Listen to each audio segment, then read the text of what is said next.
costuma falhar. Andar com fé eu vou, que a fé não costuma falhar. Olá, pessoal! Estamos começando mais um Ribeirão em Movimento com vocês, com um tema tudo a ver com o finalzinho de ano, né? Religião. Então vamos aí abordar um tema super interessante, aproveitando que recentemente a STF aprovou o ensino religioso nas escolas públicas, né, de forma confessional. E também tem várias denúncias aí com relação à agressão a entidades religiosas. Então é um tema polêmico, mas importante para trazer até você, esclarecer que dúvida você tem e que religião, ou se não é religioso, aonde te toca? Onde o seu coração te toca na sua fé? Até onde vai a sua fé? Então, fique na fé aqui no Ribeirão em Movimento, porque hoje o assunto tá bom, hein? Não vai mudar de canal, fique aí. Mas antes, queria apresentar para vocês uma nova atração do nosso programa, que é o João e também o Arnaldinho, que vai fazer o fanzine e a HQ do programa, né? Então a gente vai ter todo o debate, como vocês já conhecem, e também, né, aproveitar e agradecer João e Arnaldo. Obrigado aí por estar vindo aqui. Arnaldo, novamente aí, né, a gente tem essa oportunidade aí de se ver, a gente se conhece já pelas escolas, é professor também, e você vai fazer os quadrinhos aí, né, a HQ, o fanzine do bate-papo de hoje. A ideia é essa, fazer o fanzine, né, e as HQs em tempo real, enquanto rola o programa, né, dependendo do debate, a gente vai ilustrando aqui. Muito bem. E João, e você vai fazer a fanzine, o quadrinho, o HQ, qual que vai ser hoje a pegada? Exatamente. Eu convidei o Arnaldo para fazer essa ilustração. Eu também trouxe algum material relacionado ao tema. E nós vamos conversar aqui a respeito e reunir um material para montar esse fanzine até o final do programa para exibir para vocês. Perfeito. Obrigado, viu, João, mais uma vez aí por essa oportunidade, que você vai ver o final, o resultado desse trabalho. Eu já conheço, porque o João, como também o Arnaldo, já faz esses trabalhos aí nas escolas públicas do nosso estado. Então vamos aí ao nosso programa e gostaria de apresentar primeiro o nosso querido amigo, cantor, educador, né, músico, Márcio Bá. Obrigado aí pela presença. Alegria nossa, gratidão nossa. Muito bom. Muito e bom gostei do início aí da música, né? Vamos com fé, né? Gilberto Gil. Que é isso, é o que move a humanidade, né? Se vai sem fé, não acontece nada. Difícil, hein? Com fé já tá difícil, imagina sem. E também, aproveitar a oportunidade, pastor Márcio tá aqui conosco. Obrigado aí pela presença. Prazer estar com vocês. Olá, pessoal. Prazer estar aqui compondo essa roda maravilhosa, essa diversidade aqui, poder falar um pouco sobre o tema religião. Ele é o Márcio Bal, sou o Márcio Caldas e está tudo certo. Os dois Márcios aí. Os Márcios aqui bem perto. Aqui. Na fé. Vai ser uma tarde maravilhosa, vamos poder falar de muitas coisas bacanas. Muito obrigado. E também ao nosso querido monge Cojum, é isso mesmo? Exatamente. Cojum, acertei? Monge Cojum. Monge Cojum, muito obrigado aí pela oportunidade de estar aqui conosco nessa tarde. Muito obrigado, queria agradecer a presença, né, aqui no programa, estar com vocês, estar com essas pessoas maravilhosas e a gente poder então conversar um pouco e dividir um pouco, né, da nossa fé, né, que mais do que separar tem que nos unir, né? Então, que seja uma ótima conversa. Um ótimo bate-papo, né? Um ótimo bate-papo. Tá certo, obrigado. E também ao nosso programa aqui, a gente já é velho conhecido de outras oportunidades, outros movimentos. Relações. O Paulo, né, pai Paulo, Babalaô, Paulo Ifatide, é isso? Ifatide, perfeitamente. Obrigado, viu, pai Paulo, pela presença. Prazer é nosso estar aqui, né, não conheci o programa ainda, né, tenho certeza que vai dar um debate acalorado, até porque, como disse o monge, né, na questão de união, as nossas tradições africanas é a mais vilipendiada nesse país. Muito obrigado pela presença e vamos ter bastante tempo aí para poder alongar esse assunto que é importantíssimo. E também agradecendo a presença do nosso querido padre Luiz Ferro aqui conosco. Eu agradeço o convite, né, poder estar aqui com vocês também, partilhando, né, essa oportunidade, e eu acho que é essa proposta do monge, né, acho que a gente precisa suspender as nossas diferenças, né, e começar a se unir para aquilo que nos faz mais irmãos e irmãs, né, mais solidários uns com os outros. Muito obrigado. E primeira questão que eu queria trazer para vocês, né, estamos aí passando aí uma virada 2017-2018, e aproveitar que você encerrou agora, Padre Luiz, qual que é a visão, né, a essência que a Igreja Católica traz sobre esse momento da virada do ano, né? Qual que é a mensagem, ou qual o primeiro momento assim para a gente poder fazer um desenho, para que cada segmento possa também dar a sua palavra sobre qual que é importante nesse momento da virada do ano. Okay. Bom, para nós esse final de ano tem a motivação da festividade do Natal. O Natal que a gente recorda o nascimento de Jesus, que é para nós o nosso fundador, né? O Jesus é o fundador do cristianismo, então quando a gente celebra o Natal de Jesus, a gente celebra e recorda o fundador. É um momento importante porque a gente retoma a tradição da fé e, mais do que isso, a gente vai compreendendo um pouco como Deus foi se revelando na história da humanidade. Então, para nós, é um momento marcante de recordarmos esta manifestação divina, Deus que se encarnou, se fez homem como nós, e essa encarnação marca justamente a construção de um novo projeto de vida, de um novo projeto de fé, até então, digamos, dentro da cultura judaica, onde Jesus nasceu. Jesus foi judeu, Jesus realizou as práticas do judaísmo, mas Jesus também propôs um novo ideal, né? Um ideal no qual o amor se concretiza como fundamento de toda a fé cristã. A gente pode dizer que o amor é, sem dúvida, a grande filosofia cristã que move a nós todos. E quando nós chegamos essa época de fim de ano, a gente tem a oportunidade de recordar tudo isso, essa encarnação do Verbo, do Filho de Deus, e também, como todos nós aqui, que seguimos o calendário gregoriano, vai chegando o final de ano, também surge aquela expectativa de uma esperança, né? O ano que vem vai ser melhor, virar a página, começar a escrever uma nova história, né? Se a gente de fato quer progredir, se a gente quer evoluir, a gente precisa construir a nossa própria história.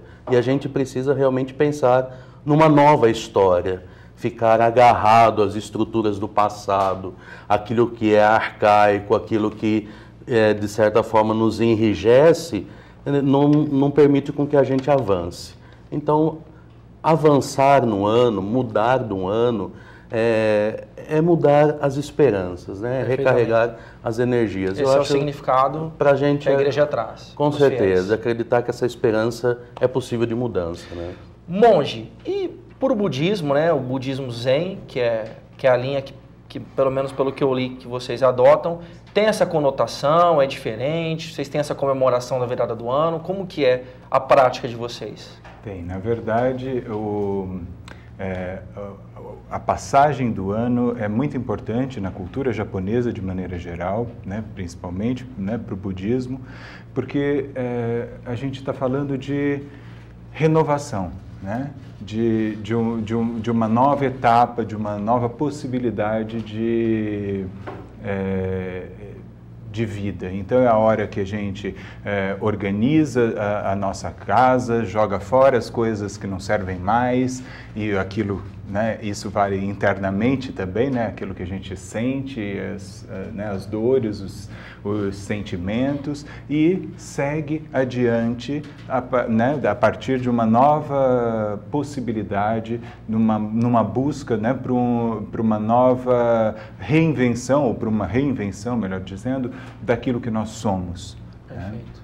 Né? Nos encontrarmos, né? Perfeitamente. E Pai Paulo, e no terreiro, né, dentro daquele espaço, do templo de vocês, qual que é essa visão que vocês têm da virada do ano? Ela se aproxima das religiões cristãs? É diferente? Totalmente diferente, até porque nós não somos cristãos, não?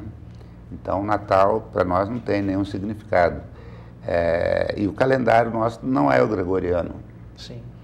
Então a mudança de anos se dá dentro da tradição iorubá. Iorubá é um grupo étnico, majoritariamente na Nigéria, de onde vem essa tradição. Se reúne no templo de Ifá, na cidade de Leifert, né? Aí, através de consultas oraculares, sair, babalaús do mundo todo vão para lá. Na virada do ano. Em junho. Em junho. Então a comemoração parecida com a que seria em junho. Sim. É uma celebração, sim, né, no sentido de vislumbrar um comportamento para o próximo ano. Certo. E para enfrentar as adversidades durante aquele Então tem ano. essa questão da renovação também para essa Sim. nova etapa, só que o período que é diferenciado. O período é diferenciado. O calendário é diferenciado. Perfeitamente. E pastor Márcio, dentro da comunidade que vocês congregam, tem essa também visão, essa perspectiva de mudança, como que se dá esse processo? Bom, nossa perspectiva é dentro do cristianismo, né? Nós sabemos que o cristianismo é baseado no criacionismo, cremos num Deus que criou todas as coisas. Certo. E desde a criação até o nascimento de Jesus, os profetas falaram sobre Jesus, o que ia acontecer, principalmente o profeta Isaías, que profetizou 700 anos antes de Jesus nascer, falou tudo que ia acontecer e aconteceu. Então nós somos baseados nisso, né? Nós nos baseamos em Jesus Cristo, que mudou as eras, né? As eras hoje se contam antes e depois de Cristo, né? E nós entendemos que, a virada do ano, nós entendemos que o cristianismo nos ensina que a vida é cíclica. Perfeito. Tem um dia após o outro dia, depois tem uma semana, depois tem um mês. Sim. E esse ciclo, primavera, verão, outono, inverno e mudança de ano, ele é muito importante para eu me renovar, para eu me programar. E na mudança do ano, nós nos programamos e a gente percebe uma coisa, independente de religião, quando chega a virada do ano, a gente se enche de esperança, não se enche de esperança? Porque esse ano vai ser melhor, a gente faz planos, né? A gente Sim. faz projetos. Então, independente de datas ou independente de religião, a proposta do cristianismo é uma proposta acolhedora. Sim. Né? Jesus disse, vinde a mim todos estáis cansados e sobrecarregados. Né? Entendi. Então, uma proposta acolhedora, independente de cor, de raça ou de religião. É o acolhimento. É o acolhimento. Eu acho que a grande sacada dessa virada de ano é o acolhimento, né? De eu poder amar as pessoas como elas são, independente da opção que elas têm. E aproveitando essa deixa de acolhimento, Márcio Bá, o que você ouviu aqui agora? O que você acha de uma música acolhedora que pode significar o que você ouviu nesse momento aqui, para a gente já ir encaminhando para o segundo bloco? Já me avisaram ali já. Vai iniciar o segundo bloco, para a gente ir para o intervalo. Eu vou fazer aqui um compositor que eu admiro muito e que fala de um lugar onde essas coisas acontecem, né? Na cabeça, mas também é muito no coração. Então eu vou fazer uma música do Pixinguinha. Então vamos... Opa, Pixinguinha. Esse unifica, hein?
TV Mais, paixão por Ribeirão. Eu sou Maria Isabel Noronha Bebel, presidenta da PUESP. Estou nesse momento falando com vocês.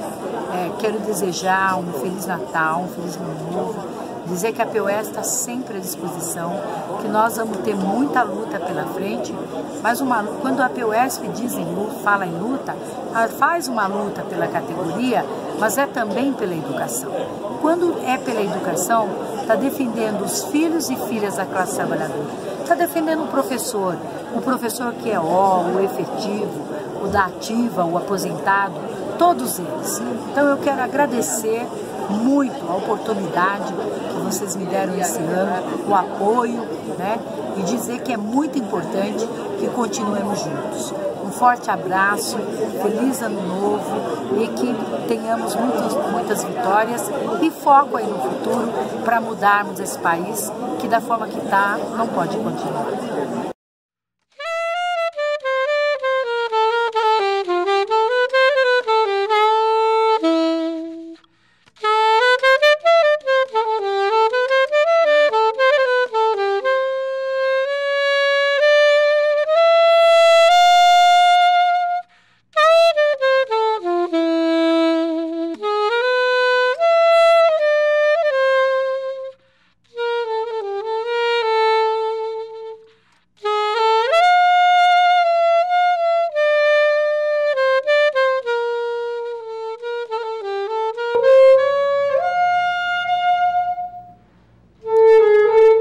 Olá pessoal, novamente aí voltando agora do segundo, né, indo para o segundo bloco, e um debate muito interessante sobre religião, aproveitando essa virada do ano, passamos o Natal e discutir esse tema que é tão relevante para a vida de cada um de nós, né? Cada pessoa nesse momento, algumas ficam mais emocionais, ficam mais afetivas, mais solidárias, professam sua fé, outras não, mas o Brasil, né, é um país de parcela, né, exorbitante de pessoas aí que professam alguma fé. E tem também os ateus, os agnósticos. Mas, enfim, o debate hoje é sobre religião. Então, você que está zapeando, fique aí conosco que você com certeza vai gostar desse tema. E aproveitando esse momento, né, estava falando aí de cada religião, como que vê a virada do ano. Recentemente, em setembro ou novembro, o STF decidiu, né, a questão da obrigatoriedade do ensino religioso confessional nas escolas públicas. E o que significa isso para quem está em casa? Determinadas escolas públicas, se o aluno desejar, vai poder contratar o professor de uma determinada religião para poder dar aula da religião. Porque como que era antes? Antes era optativo e o professor ele não entrava na religião específica. Então, por exemplo, ele não ensinava o aluno, nem professava a fé sobre uma determinada religião. Agora, com essa mudança, interpretação da STF, a escola, se desejar uma determinada grupo religioso, ele pode, vamos dizer, até adotar uma escola para poder, a escola, inclusive, até pegar pessoas daquela igreja para poder ensinar os alunos sobre aquela fé. Eu queria saber a opinião de cada um, começamos aqui com o padre Luiz Ferro, começando com o pastor, sobre a opinião dele sobre essa decisão, o que você acha, foi uma decisão acertada ou não? Qual que é a opinião que você... Aproveitando que você é do Conselho de Pastores também. Ah, sim, claro. Antes disso, eu gostaria de fazer uma homenagem aqui para o meu querido professor de psicologia, viu? Foi uma grata satisfação encontrá-lo aqui. Eu sou admirador do conhecimento que ele tem em psicologia. Olha, primeiro, eu acho que não há nada de errado em ensinar religião nas escolas. Certo. Uma vez que se ensina tanta porcaria, tanta coisa ruim nas escolas, eu acho que não tem nada de mais ensinar a religião nas escolas, né? A minha preocupação com essa questão da religião é como isso vai ser gerenciado, as ingerências e como os gestores que vão organizar essa questão aí. Porque quando na política a gente tem a aprovação de uma lei, e às vezes lá no papel fica tão bonito, mas às vezes como que isso vai chegar na escola, como que isso vai ser recebido, eu acho que é uma questão que a gente tem que pensar e repensar para que isso chegue lá de uma forma que não vai ofender ninguém, porque eu posso chegar lá na escola para dar uma aula de religião dentro da minha perspectiva evangélica, mas pode ter lá um outro menino de uma outra religião, de um outro segmento. Então, eu acho que a gente tem que pensar em discutir agora essas ingerências, né, de como que isso vai chegar até lá na escola, né? Mas que a ideia é boa. Eu acho que é tão... Você acha que foi louvável? Foi louvável, porque, veja bem, porque nós estamos aqui com várias religiões e é tão bom, essa diversidade traz tanta cultura, traz tanto conhecimento. Você acha que essa decisão vai trazer a diversidade para dentro das escolas públicas? Eu acho que sim. Vai contribuir de alguma forma, na minha forma de ver. Entendi. Vai contribuir de alguma forma. Pai Paulo, você tem também essa visão, essa perspectiva? Foi algo inovador ou não? Qual que é a perspectiva? A perspectiva nossa é a pior possível. Dessa decisão? Enquanto tradicionalista iorubá, enquanto ativista de movimento social negro, nós defendemos uma escola 100% laica e um Estado laico, o que não ocorre hoje. Essa questão de religião está inserida dentro das escolas de tal forma que nos violenta. As crianças, em muitas escolas, são obrigadas a rezar o Pai Nosso sem professor nenhum perguntar se ele acredita no Pai Nosso. Temos escola aqui no Jardim Paulista, que eu frequentei, que tem uma capela dentro. 90% das escolas, ou 100%, tem um crucifixo. Tem alguma escola pública que você conhece, que tem algum santo ligado à tradição de matriz africana? Nenhum. Não só em Ribeirão, no Brasil. Então, na verdade, essa proposta vai reafirmar essa supremacia hegemônica judaico-cristã sobre as diferenças. Então, as diferenças não entram hoje, não vão entrar amanhã. É isso que tem que ser observado. Além de que é proselitismo. Eu acho que escola confessional, a Igreja Católica pode ter a dela, assim como o evangélico, assim como nós.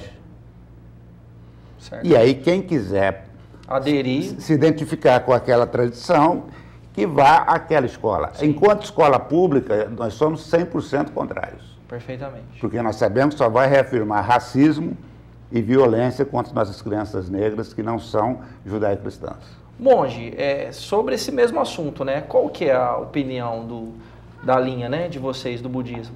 Olha, é interessante. Para a gente é complicado falar a não ser que sejam de fato escolas confessionais e que sejam adotadas então por um grupo religioso. Sim. Mas eu concordo, né, plenamente, né, com o Pai Paulo, justamente porque se a gente pensa numa escola pública, como é que a gente pode, que atende uma gama grande e diversificada, né, de alunos, como é que a gente vai conseguir atender as demandas específicas de todos esses alunos? Né? Será que é possível que a gente consiga fazer isso? Em princípio, o ensino religioso não seria um problema, desde que ele contemplasse as diversas possibilidades de fé, mas sem que houvesse uma escolha de uma em detrimento de outra, né? Ou então, né, como o Estado é laico, né, nosso Estado é laico, então que deixe, né, por conta de cada família fazer a sua escolha. Padre Luiz, você também tem essa opinião? Qual que é? Bom, primeiramente eu acho que quem legisla e quem cria a lei, ele está distante da realidade, né? Esses dias também estava vendo algumas coisas em relação àquela pílula do câncer, né? Que se aprovava, se não aprovava o uso, e o pessoal entrando lá na justiça, etc. E muitos políticos aí autorizando o uso, e etc. Mas não se consulta, por exemplo, quem é de direito. Então, ao invés de o país investir num campo de pesquisa para ver se isso é possível, não. Prefere que um político que não tem habilidade, não tem competência para falar sobre o assunto, execute uma lei ou determine uma afirmação, uma coisa desse tipo. E aí eu penso na mesma coisa nessa questão do ensino religioso, entre aspas, confessional dentro da escola pública, né? Então, a partir do quê? Né? Como que o legislador lá pensou em colocar esse tipo de coisa? E aí vai a questão, qual é a escolha religiosa? Qual vai ser? Então, essa é a questão. Alguém cria uma lei sem ter o mínimo de conhecimento para isso. Então, ele acha que ele alcançou um cargo público, um deputado, um senador, etc. Ele acha que ele pode gerir sobre todos os assuntos. Que ele, de repente, virou a sumidade de todos os assuntos. Ele pode falar de tudo e decretar sobre tudo, e a gente tem que engolir tudo, né? Então, acho que essa é a questão. Quem é que faz, para quem é que vai, né? Então, eu acho que muito mais do que falar a Igreja Católica é a favor, a Igreja Católica é contra, para mim, eu olho numa outra perspectiva. Eu olho na perspectiva de que a gente precisava era questionar os legisladores, né? Eu penso que é diferente, como foi colocado, as escolas confessionais, né? Isso não tem problema algum. Então, quem tem escola confessional sabe que lá vai ensinar, claro, justamente. Como já existe hoje. Como já existe. Agora, é muito delicado você fazer isso num lugar que envolve várias pessoas de outras religiões, né? E só destacando, padre, é que essa decisão foi agora, em setembro, que a Procuradoria-Geral, inclusive, questionou essa questão e foi para o STF. E no STF que se decidiu a questão de liberar nas escolas públicas o ensino confessional, por 3-2, inclusive. Então, o STF, para quem está em casa, para até se inteirar melhor do assunto, foi no próprio STF, no Superior Tribunal Federal. E comandado pelo mesmo juiz que soltou a mulher do Cabral, está soltando todo mundo aí. Exato. O Gilmar Mendes. O senhor Gilmar Mendes e companhia, exatamente. Que não viu mala de dinheiro voando, que não viu nada. Não viu. Ele não viu, não conseguiu enxergar, né? Mas falando em enxergar, e não muito longe daqui, a Argentina, até a gente estava pesquisando para trazer esse tema para cá, a Justiça Argentina proibiu as escolas públicas de ensinar religião também, esse ano, inclusive. Porque, para quem está em casa, que eu sou professor, e é uma temática que muito nos envolve, de certa forma. Ensinar religião e falar da história das religiões são de coisas distintas. Sim. Né? Porque quando você entra, né, o monge é professor de filosofia, eu acho que entende também bem do assunto, como todos aqui. Mas quem está na sala de aula entende um pouquinho melhor. No seguinte sentido, você entra na história de cada religião, desde a reforma, da história das religiões, né, africanas, que ainda não é respeitado, né, nas escolas, deixa a desejar muito nesse sentido, do que você... Agora, com essa decisão tem um verdadeiro perigo aí, né, que a gente também percebe, que as grandes igrejas começarem a brigar pelo espaço nas escolas públicas, porque essa lei permite. Então vamos colocar assim, você pega uma grande denominação, né, um grande grupo aí de um setor religioso e fala, vamos adotar as escolas públicas de tal local. E aí começa a oferecer professores daquela religião para as escolas. E vai virar uma disputa. Fábio, veja bem. Como resolver isso? A violência disso para nós. Nós temos uma lei 10.639 de 2003 que cria a obrigatoriedade do ensino de história da África, dos afrodescendentes e cultura negra na escola. Essa lei, você está dando a POS, você sabe que não é obedecida em nenhuma escola do Brasil até hoje. Sim. Agora, essa de ensino religioso, com certeza, vai ser aplicada porque vão fazer proselitismo para atrair adeptos, isso é óbvio. Nós vamos voltar nesse assunto, viu, Paulo? E Márcio Bá, dentro do que a gente está falando aqui, que você, né, que música você colocaria para a gente, e sua opinião também sobre essa questão, encerrando já para a gente já para o terceiro bloco. Só da opinião de que a gente tem que manter mesmo fazer acontecer de fato a história do Estado laico e da educação laica. Certo. Porque não acontece, a gente sabe que não acontece assim ainda. Isso é uma história, uma conversa para boi dormir. Bem assim. Essa é a minha opinião. E vou fazer uma música do Zé Neguinho, mestre pernambucano de samba de coco, que fala sobre uma força maior. Perfeitamente, vamos lá, com o Zé Neguinho. Lá no mar da fortaleza, lá no mar da fortaleza, é uma... TV Mais, paixão por Ribeirão. Bom saber sobre racismo religioso. Marina, por que você não está de uniforme hoje? Por causa da minha religião. Religião? Qual é a sua religião? Eu sou do candomblé. Ela é macumbeira? Minha mãe diz que macumba é do mal. Ai, isso não é coisa de... Ei, pessoal, o que está acontecendo? Por que vocês estão agredindo a Marina? Isso é racismo religioso. Vocês não podem discriminar uma pessoa por causa de sua religião. Candomblé é uma religião? É sim. é uma das religiões de matriz africana. No começo do século XVI, pessoas de várias partes da África foram trazidas à força para o Brasil como escravas. Por meio de crenças e rituais, conseguiram manter, com muito esforço, parte da cultura. Foi assim que as religiões africanas se construíram no Brasil. O que eu não entendi foi porque a senhora falou racismo religioso. Por que racismo? É racismo porque é uma discriminação contra a tradição de um povo. É direcionada às práticas religiosas fundadas por pessoas negras. Ao longo dos séculos, os negros, suas crenças e cultura foram desumanizados e marginalizados. E essa discriminação, infelizmente, ainda existe. Não podemos relacionar as religiões de matrizes africanas a coisas ruins. Quando fazemos isso, estamos cometendo racismo religioso, e isso é crime. As religiões de matrizes africanas respeitam a natureza, as pessoas e a comunidade que está em volta, promovendo sustentabilidade, saúde pública e educação. Toda essa riqueza cultural deve ser respeitada. Eu não sabia. Eu também não. Desculpa, Marina. Marina, a minha avó é da Umbanda. O meu pai é ateu. Eu vou para os cultos na igreja evangélica com a minha mãe. Eu sou budista.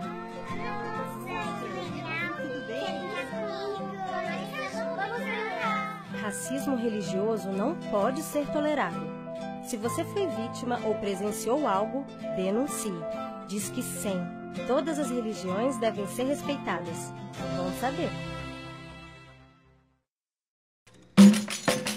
Lá no mar da fortaleza, lá no mar da fortaleza, ó meu Pai Celestial, que lá de cima não fala, falando essa terra bala, com tanta força e pureza, dominador dos planetas e rei das estrelas. Ó que beleza, o vento abala e o nunca empurra, e as nuvens deram a chuva no rio das correntezas. Lá no mar da fortaleza, lá no mar da fortaleza. Voltamos aí lá no Mar da Fortaleza, Zé Neguinho, Márcio Bar. Você não saia daí, fique conosco, terceiro e último bloco, sobre um assunto importantíssimo que tem a ver com você, só aqui no Ribeirão em Movimento, a TV que você se vê. E voltando a esse tema, né, essa temática, encerramos aí falando da questão do ensino religioso, né, confessional, decisão da STF recente, onde cada um pode abordar a sua opinião. E tem uma outra notícia aí, né, que a gente também pesquisou sobre a questão da violação e desrespeito às religiões. Segundo, né, o Disque 100, um canal do Ministério Público dos Direitos Humanos, né, que você, caso presencie alguma cena, algum desrespeito a alguma religião, você ligue nesse Disque 100. Então, segundo o Ministério dos Direitos Humanos, entre 2015 e junho de 2017, foram 1.486 denúncias de agressão, desrespeito e destruição de locais religiosos. Chega a ser uma denúncia a cada 15 horas. Então, com essa notícia, né, sobre essa questão do desrespeito, monge, como que você avalia essa triste realidade do nosso Brasil? Qual que seria o caminho para que a gente combatesse a intolerância religiosa? Olha, primeiramente eu acho que a gente precisa talvez repensar esse termo tolerância.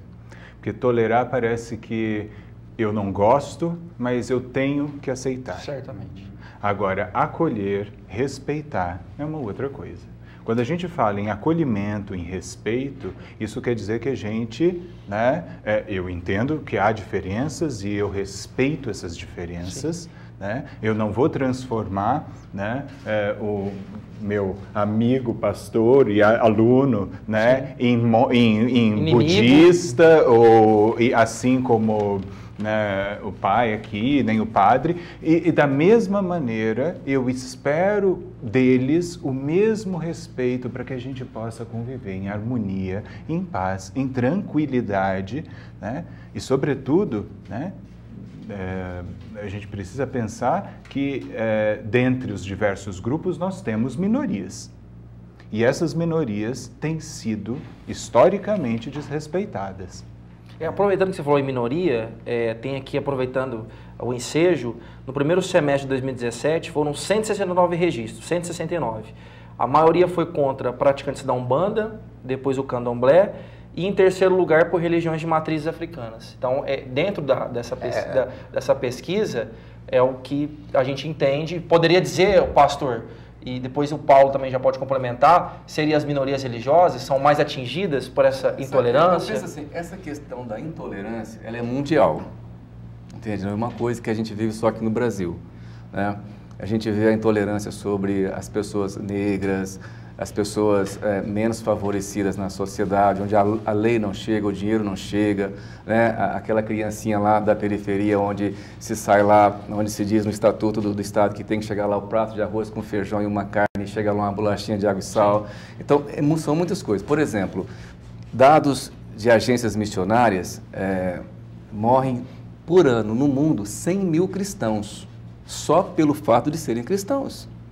Padres, freiras, pastores e missionários que têm as suas casas queimadas, suas igrejas derrubadas. Agora em Brasília se derrubaram mais de 8 templos evangélicos só pelo prazer de destruir. Em Brasília? Em Brasília. Então, essa questão da intolerância, ela tem que ser repensada, porque, veja bem, porque assim, a minha visão da intolerância, eu acho que às vezes as pessoas são intolerantes comigo, mas será que eu não estou sendo intolerante com elas também? Eu tenho que fazer uma autoanálise, eu não posso ficar aqui me vitimizando, dizendo, mas a minha fé, aqui nós somos vitimizados, porque... Agora em julho, eu tenho um salão anexo à igreja, eu propus dar aula de reforço escolar. Sim. E fui numa escola propor isso. A diretora nem olhou na minha cara, já gritou lá da sala dela, eu não vou emprestar escola para pastor Nilton. Eu não estava pedindo escola emprestada, certo. Eu ia fazer aulas de reforço. De um conteúdo específico da escola. A coordenadora percebeu a situação, me chamou numa sala, falou, pastor, como? Falei, não, eu vou fazer com ônus próprio. Inclusive, uma das pessoas que iam lecionar lá na escola, a gente ia dar o cafezinho da manhã, o reforço escolar, o almocinho e mandar a criança embora. Não tinha doutrinação, não tinha música, não tinha nada, a gente só ia fazer uma ação social. E eu fui totalmente preconceituado. Eu saí dali assim, meio chateado, assim, puxa, mas por que ela nem veio falar com a gente? Você sente essa intolerância do segmento evangélico? Puxa, mas tem muito. Não é só que eu acho que essa questão da intolerância é falta de cultura, falta de sabedoria. As pessoas precisam... Ignorância, monge. As pessoas têm que ser um pouco mais abertas, porque, veja bem, eu não posso ser intolerante em relação a uma pessoa, de olhar nela e falar assim, aquela pessoa confessa tal fé, eu não posso andar com ela, eu não posso amar, eu posso dar um abraço nessa pessoa. Então, eu tenho que repensar as minhas posturas de intolerância, né? Eu sou preconceituoso como pastor em muitos lugares, né? O cristianismo que se vive no Brasil não se vive em outros lugares do mundo. Alguma vez chegou já vez de fato, algum tipo de agressão, alguma ameaça ou não? Ameaça sim, por ser pastor. Por ser pastor. Veja bem, eu tive o prazer de ficar 2 temporadas na Inglaterra, de pesquisar o cristianismo lá. O cristianismo que se pratica aqui não é o mesmo que se pratica lá. Sim. Tá? Então eu posso fazer eu posso compor um olhar mais abrangente sobre isso, certamente. Né?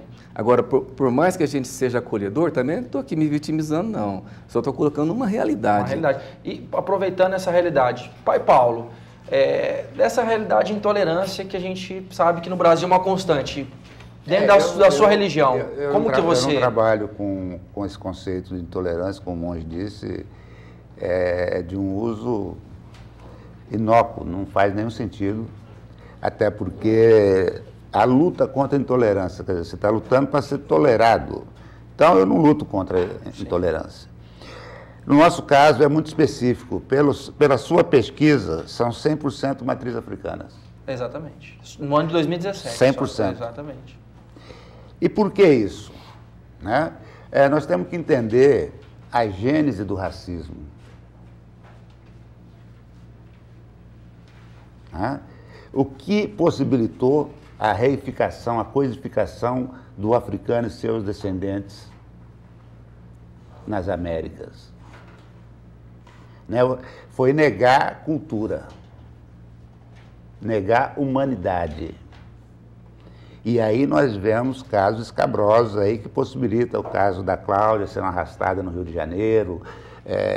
Ribeirão também teve, Ribeirão né? No ano também. Passado, aquela jovem negra. Então o racismo é a negação de cultura e de humanidade aos africanos e seus descendentes.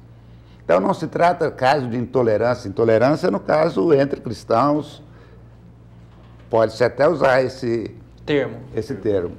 Para nós, não. Para nós é racismo. É a prática do racismo que incide violentamente sobre a cultura. Quando essa cultura se manifesta, quando me vê com traje tradicional, ou quando vê alguém passando na rua com um colar no pescoço, remete a 500 anos de negação de humanidade a esse povo. E eles ainda estão se mantendo com essa cultura africana aqui na minha cara. Eu vou lá e dou porrada. Eu taco pedra e eu destruo. Além de que estão sendo muito instrumentalizados, né, a marginalidade do Rio de Janeiro, principalmente, por neopentecostais, que é puro comércio. A perseguir, no caso, a perseguir quem é da religião de matriz africana. Quem é da matriz africana. A religião eu também não gosto de usar, eu acho que não se aplica à nossa tradição. Sim. Até porque não houve nenhum rompimento histórico que tivesse que ser religado em algum momento. O que nós somos é uma tradição de matriz africana, um contínuo civilizatório africano nesse país, que vai para além da nossa relação com o sagrado, que está em língua, está em indumentária, está em alimentação, tem toda uma cultura inserida dentro desses espaços tradicionais que são vistos apenas e tão somente pela sua relação com o sagrado. É além disso. É muito além disso. Assim, quando você olha para o indígena, é um povo que tem língua, cultura própria e que tem sua relação com o sagrado, assim como nós temos. Sim. Mas não podemos fazer esse recorte único exclusivamente pelo viés religioso. E muito menos pelo religare, que nós nunca desligamos de nada. Nós passamos 400 anos escravizados, e resistimos com a nossa tradição até hoje. E, padre, aproveitando o que o Pai Paulo diz, né, sobre essa dificuldade e essa presença aí maciça de práticas não só intolerantes, mas agressivas a essa cultura de um povo, não só na questão religiosa, mas até a prática do racismo. Qual que é a visão hoje que a Igreja Católica traz sobre essa situação? Tem um trabalho? Você começava falando até do Disque 100, né? Isso, me veio à mente...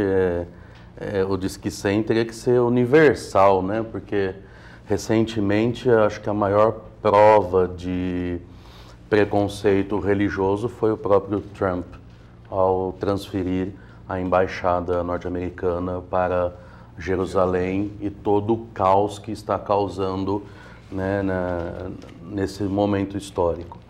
Bom, acho que um dos problemas que se enfrenta ainda, né, de preconceito, também se dá a questão justamente desses movimentos reacionários, conservadores, né, que não se abrem para o diferente, para o novo, né? Então acho que é um momento também de se abrir, né, para o novo, de compreender o novo, de ter respeito pelo novo. Eu acho que essa talvez seja para nós, até dentro do catolicismo, uma grande dificuldade, esses movimentos extremamente reacionários que não se abrem e não respeitam o novo. Uma grande dificuldade. E acho que a gente deveria retomar aquela origem primeira do que significa religião, né, de levar o ser humano a um encontro com uma divindade, seja Deus, Alá, Buda, qualquer entidade que seja. Essa é a finalidade da religião, né? Levar o ser humano a um encontro, né, pessoal com uma entidade, com uma divindade, e através dessa também encontrar o caminho da sua própria felicidade. Transcendência seria. Construir uma ética a partir da sua própria felicidade junto da divindade. Aproveitando, né, todo esse debate caloroso, gostaria de perguntar para os nossos amigos aí do fanzine, do HQ, se já tem alguma coisa aí para poder, já estamos finalizando o terceiro bloco, estamos acabando, na verdade, que poderia aí retratar esse momento nesse debate. Tem alguma coisa, Arnaldinho, João? Tem? Já dá para mostrar para o nosso público? Bem, é aquela história da criatividade, né? Certo. Nós temos um norte, mas o pessoal começou a criar, então tem coisas que vai sobrar, né? Então, inicialmente, nós fizemos a capa, né, o que seria o nome do fanzine, que eu acho que tem tudo a ver com o que está sendo debatido aqui hoje, que é a harmonia. Então, fanzine seria harmonia, fanzine harmonia. Há também duas produções aqui, uma do Arnaldo Neto e outra do Arnaldo Júnior. Aqui é do Arnaldo Júnior, há a ilustração dos que participaram do programa hoje. Muito legal. Então, esse... Vai para a história, vai entrar para a história. Debaixo do Neto. Registrar. Muito bom. Na verdade, os dois... o Arnaldo Júnior aqui de cima e o Arnaldo Neto aqui embaixo. Legal, parabéns. Ó, muito legal. Embaixo tem dois ali. Aqui eu trouxe um trabalho de uma aluna minha, lá do Alfeu Dominiguete. Então, esse aqui é um trabalho de uma aluna minha, na contracapa. Uma aluna do Alfeu Dominiguete, chamada Tawane. Tá ok? Muito bom, hein, João? Muito legal. Então, tem Arnaldinho, tem mais... Tem o músico, né? O músico. Olha aí, Márcio Barro. Pô, retratou bem. Não foi possível fazer a colagem ainda desse. Tem mais... Aqui tem um poema do Babá Diego de Odé, Passos e Lágrimas no Candomblé. Olha, vamos disponibilizar isso aí na internet também para o pessoal que nos assiste. Muito bom. Perfeito. Isso, e atrás nós temos o Pai Paulo, claro. O Estado não é laico. Muito bom. Obrigado, viu, Arnaldinho. Não é laico. O pastor Arnaldo, também tem o pastor. aqui. Não é laico. E o pastor, isso que a gente já está sem tempo algum mesmo, tá? Tem Então, mais algum? Tem mais algum por aí? O que eu falei? Isso aqui seria a segunda parte do trabalho aqui do Arnaldo Júnior. Legal. Em que aparece, pode explicar, Arnaldo? Mesmo sujeito aqui. Que ataca no microfone. Agora que ele está estarrecido com a notícia da TV, né? Alguma coisa, quer dizer, lá é intolerância, aqui não. Aí não. Lá, tem essa... Né? Muito bom. Sempre é o outro, né? Sempre é o outro, nunca é autocrítica. Mas muito obrigado e vocês vão ser convidados a voltar. Qual que é esse? É um colar que representa... O islamismo, a figa, estrela de Davi, a cruz e no meio, interrogação. Perfeito. Bem no coração, hein? E pode aplaudir o pessoal aí? Claro, vamos aplaudir. Muito bom. E vamos voltar, tá feito o convite. Agora, para encerrar, Márcio Bar, e rapidamente, 10 segundos, cada um falar onde, né, quem quiser poder, né, ir congregar na sua entidade. Rapidão, começando com o pastor e vamos em seguida, 10 segundinhos. Ok. Quer encontrar? A minha igreja está lá na Via Norte, número 5046. Nós temos cultos lá todo domingo às 9 da manhã e também às 19. Apocalipse 3:20, Jesus diz: eis que estou à porta e bato, se alguém ouvir a minha voz, entrarei e cearei com ele, ele comigo. Jesus está batendo na porta do seu coração, pedindo para entrar. Deixa Jesus nascer no seu coração nesse Natal e Deus te abençoe. Obrigado, pastor. Monge. Muito bem, nós estamos na comunidade Zen Budista de Ribeirão Preto, na Avenida Professor Mário Altuori, 494, na City Ribeirão. Muito obrigado. Centro Cultural Arumilá, vizinho ao pastor aqui, lá no Tanquinho, na Via... Você é meu vizinho? Sou na... É a mesma rua, né? É a mesma rua, praticamente, né? E... Deixa eu se visitar. Pois é. Né? E axé pro pó, boboá, bastante axé para todos nós. Obrigado. Bom, aqui na cidade de Ribeirão Preto há inúmeras igrejas católicas. Eu trabalho na cidade de Jardinópolis, na matriz de Jardinópolis. Normalmente as celebrações são aos sábados, às 17h19, no domingo, às 9h e às 18h. Aproveito para desejar um bom final de ano a todos. Márcio Bar, telefone e o que você quiser. Isso aí. Esse final de ano eu tô mais sossegadão, eu vou tocar só no Réveillon, eu vou curtir um pouco o Natal aqui com a família e tal. E um Réveillon fechado no Vale das Grutas. Meu telefone é 98132-5219.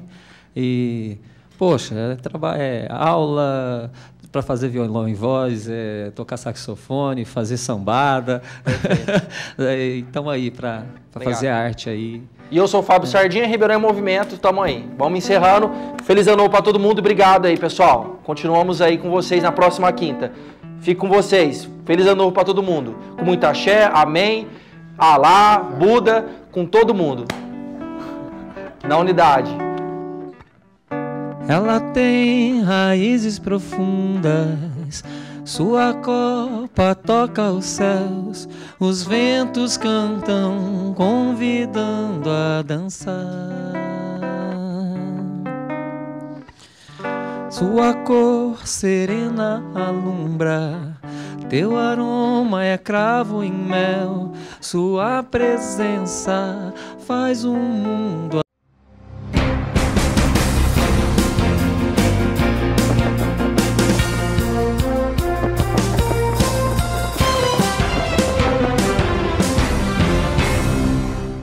Na última terça-feira, 19 de dezembro, a Assembleia Legislativa colocou em votação o projeto de lei 33 de 2017, que reduz a quarentena dos professores da categoria O, agiliza concursos públicos e dá direito a esses professores ao atendimento médico no IANSP.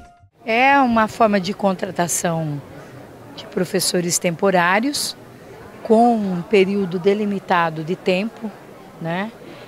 A primeira edição dessa forma de contratação foi em 2009 e era assim, o professor trabalhava 200 dias, ficava 200 dias desempregado e depois só voltava.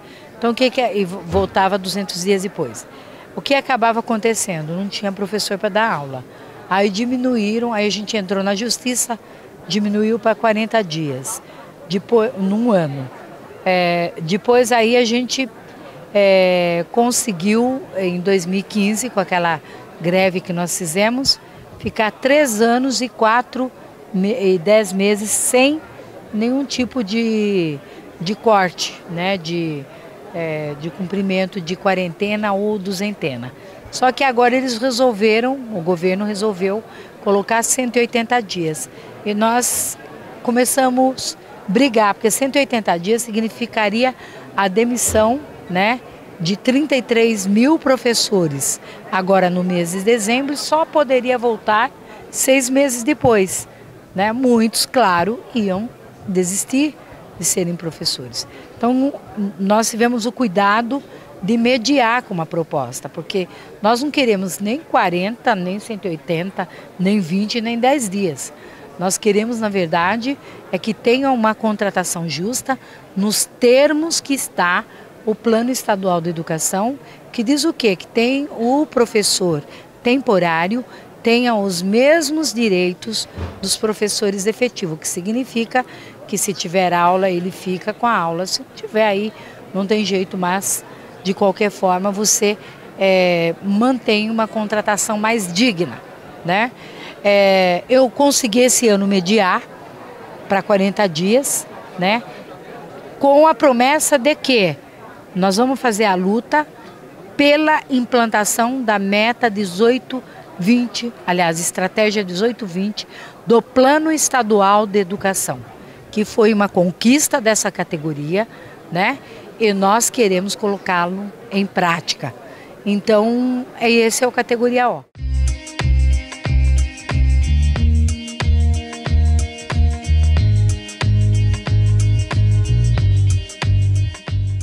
Olha, aliviada, ainda não é a contento, não é o que desejávamos, mas a gente salvou 33 mil empregos, que poderia contagiar o Natal dos professores. Eles vão poder pegar aula o ano que vem, e a gente teve nesse projeto de lei também concurso público, previsão, também a questão referente a mais 45 mil contratações, autorização, o governo deu autorização para isso, que significa que vai dar para trabalhar com contingente de professores ainda maior. Então eu considero sim acho que uma vitória, mas um momento da batalha vencida, porque o que nós queremos mesmo é a implantação da estratégia 18-20, que foi aprovado por esta casa e que garante a contratação dos temporários com os mesmos direitos que têm os professores efetivos, o que significa dizer que aí é por pontuação, é por outras coisas, até que se faça o concurso e ele se efetive. Essa é a melhor forma de contratação, né? Sem dúvida nenhuma. Então nós vamos lutar pela implantação da meta 18-20, né? Nesse ano aí que se estendeu a mais. Por isso não é nem interessante, a gente quer perenemente que tenha os 40 dias. Não, a gente não quer isso. A gente quer uma contratação digna para esses professores. Portanto, foi vencida uma parte da batalha que é garantir este ano, mas vamos fazer um movimento bem forte para que esses professores sejam tratados com dignidade.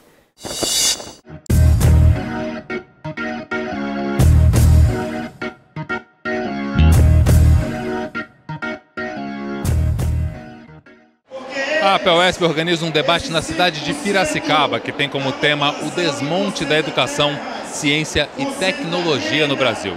A presidenta da APEUESP, Maria Isabel Azevedo Noronha, recebe autoridades como o ex-ministro Aloysio Mercadante, o vereador Eduardo Suplicy, o ex-prefeito da cidade de São Paulo, Fernando Haddad, e o ex-presidente Luiz Inácio Lula da Silva, dentre outros.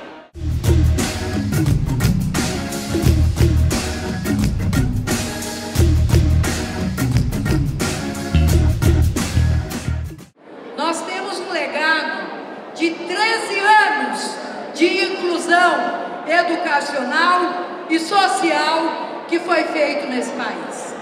Destaco sobretudo, poderia falar só do piso salarial profissional nacional, que aliás, presidente Lula, nós obtivemos uma vitória gigantesca aqui no estado de São Paulo.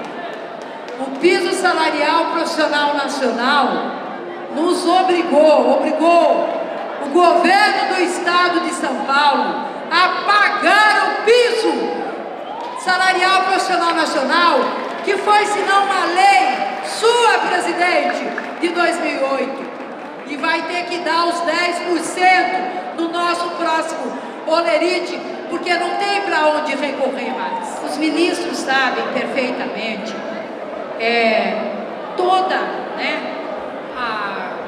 o contexto da política educacional que foi trabalhado no governo Lula. Ao mesmo tempo que se trabalhou, no caso da formação de professores, eu estava dizendo, eu estava na Unesp e os estudantes de matemática diziam, as professoras, coordenadoras de curso, cobravam PIBID, cobravam ministro Mercadante. O Ciências Sem Fronteiras cobrava, ministro Giannini, a discussão correta da base nacional curricular, que sofremos uma derrota no dia de hoje, que foi a votação, somente 3 mulheres guerreiras lá do Conselho Nacional de Educação votaram contra a base nacional como curricular. Por que votaram contra? Porque da forma como ela está, ela vai dividir a educação básica. E nós não vamos ter, na verdade, o direito de ir e vir em termos de currículo para este país.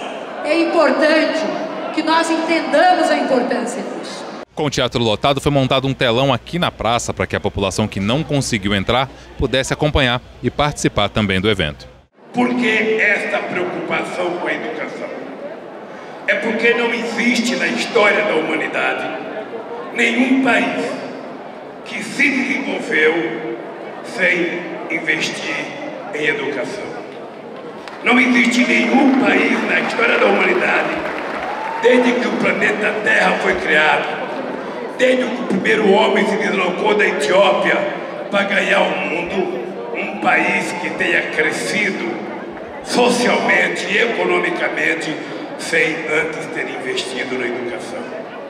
É por isso que um dia vocês, sobretudo você, Janine, precisa explicar para nós por que o Brasil foi o último país da América do Sul a abolir a escravidão.